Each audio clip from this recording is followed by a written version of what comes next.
in Tallahassee at the airport is the governor of this free state, Governor Ron DeSantis. Governor, it breaks my heart, and it also angers me. It angers me that this was preventable. This is your old friend Gavin Newsom, sanctuary state protections. He gets a commercial driver's license, can't really even read English, can't read road signs. This was an accident waiting to happen.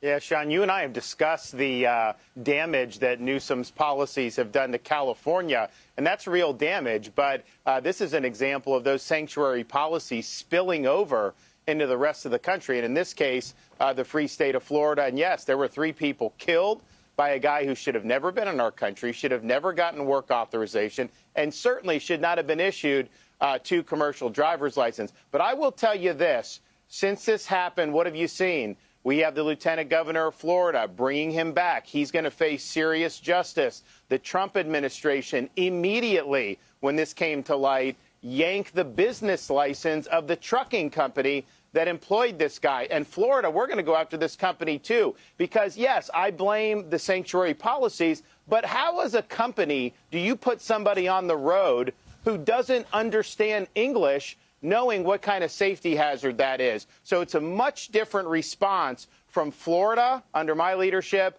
and under President Trump's leadership at the federal government. So it's a big tragedy, but I think the response has been very robust in a good way. Well, what about the aiding and abetting by, the state of California? Can you go after California? Well, that's the tricky thing. So if we can, we obviously will seek accountability. But, these states have been allowed to do these sanctuary policies. Obviously, under Obama, it was like a badge of honor for the liberal states. Under Biden, we had an open border. I think to hold California accountable, what you're really going to need is Congress to defund sanctuary states and to reel in the laws that are allowing people to game the asylum system. He came from India, halfway around the world, illegally crosses the southern border, and then somehow makes a bogus asylum claim. That is not right. I noticed Gavin Newsom is obsessed now with being on X and trying to pretend to be Donald Trump. And it's actually pretty pathetic. Even Liberal Morning Joe thinks it's pathetic and it's embarrassing. But if they want to keep doing that, I'm fine with it. This is serious business, though.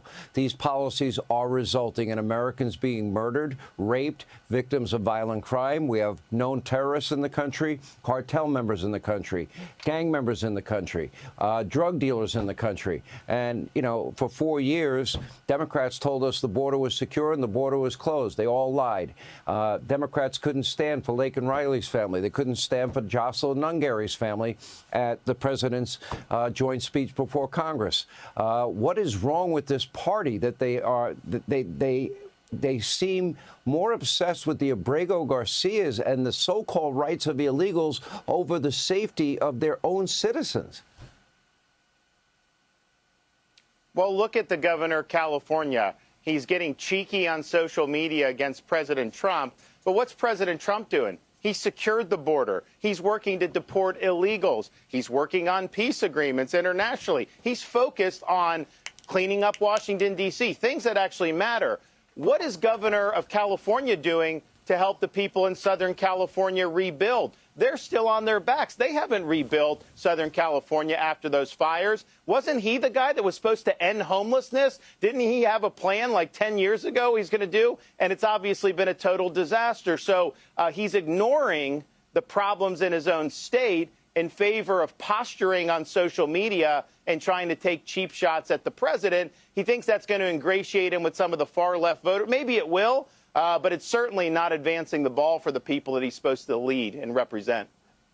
Obviously, Gavin is looking for the nomination of his party in 2028. Maybe he thinks this is cute. I don't really know. But the facts are the facts. This came out in your debate with him that I had the pleasure of moderating. And maybe he should be focused on his day job, because when you look at the statistics in California, they're not really good for him. I mean, they had fire hydrants in the Pacific Palisades that didn't have water. They had an empty reservoir. If you look at, the highest taxes across the country in terms of sales tax and other taxes like income taxes. If you look at homelessness, if you look at quality of life issue, you look at all these other, things that came up, homelessness, the state is failing dramatically.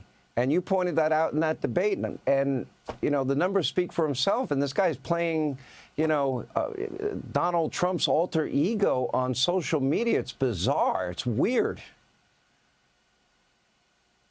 Think about it. They have the highest state income tax in America. Florida, we have no state income tax. And people say, oh, well, Florida, you have sales tax. Yeah, we do. And California has a higher sales tax than Florida, too. So not only do we have no income tax, we have a lower sales tax than them. But think about how nice California is naturally. It's one of the most spectacular places in terms of the physical attributes, the weather, and yet they're losing population. It's one thing to lose population from some of the northern states that are really cold and have bad weather.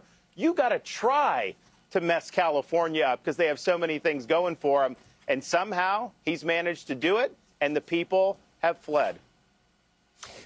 Get ready. You might have the Marxist Mamdani march down to Florida, because if that guy gets elected, I'm just guessing that a lot of New Yorkers are going to say bye-bye, and they're going to leave, and a lot of big companies are going to leave, too. We already have Wall Street South here in the free state of Florida, so I can see a lot more people moving down, Governor, and that's good for our state. We'll see what happens in New York. We appreciate your time. Hey, Sean Hannity here. Hey, click here to subscribe to Fox News YouTube page and catch our hottest interviews and most compelling analysis. You will not get it anywhere else.